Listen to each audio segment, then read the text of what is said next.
Guys, it's Dr. Conklin here to do a quick review video for you on in our very new exciting packet on linear equations. So just a reminder, you should be in this new packet. It says Unit 4A, linear functions. It looks like this. It's super pretty. And we did a little work in it yesterday, so hopefully you got down some of the important things like what a positive, negative, zero, and undefined slope are. And again, we're going to keep reviewing that with you guys as we work on our graphing.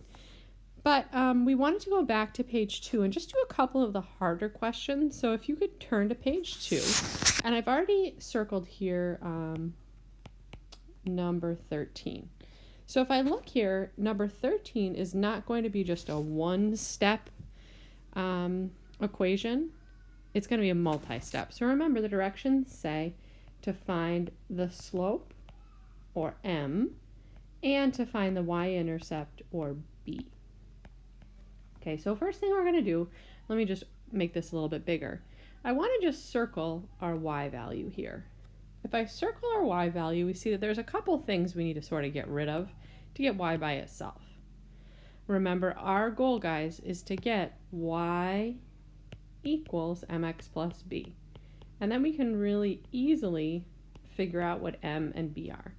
But right now, there's a lot of stuff near y. So first thing we're going to do is sort of get rid of this 2x. So I'm going to take away 2x, take away 2x.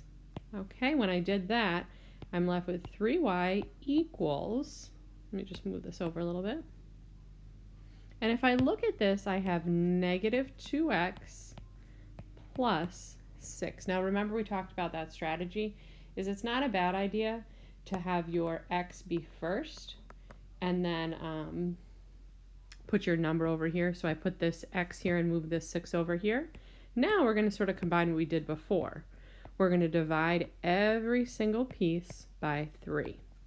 So y equals negative 2/3 x plus, and then 6 divided by 3 is 2.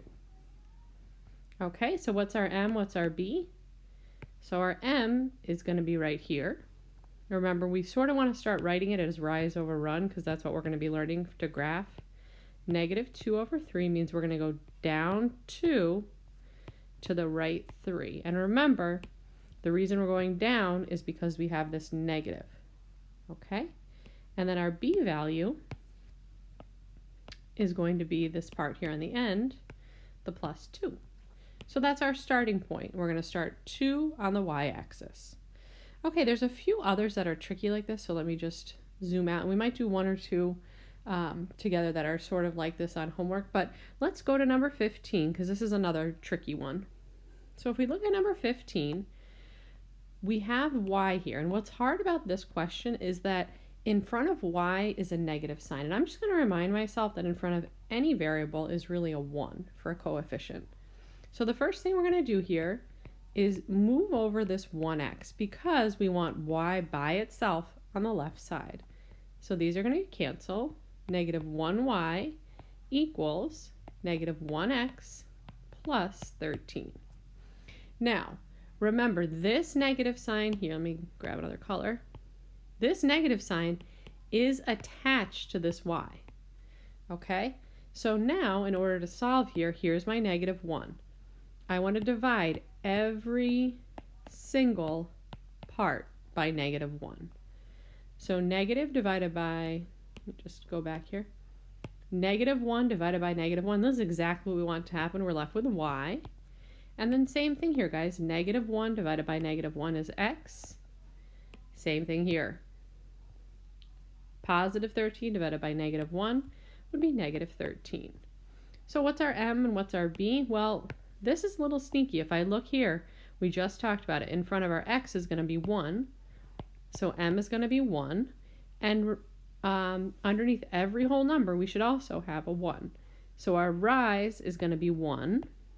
And our run is going to be 1. Okay? And then our b value is right here. And make sure we're not just saying 13, but negative 13. Okay? And then we're going to have you try a few of the harder ones for an assignment, and a really short assignment, numbers 7, 8, and 9 on page 3. If you could hand these in for us.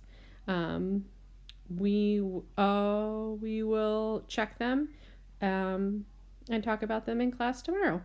Have a super day, guys. Bye.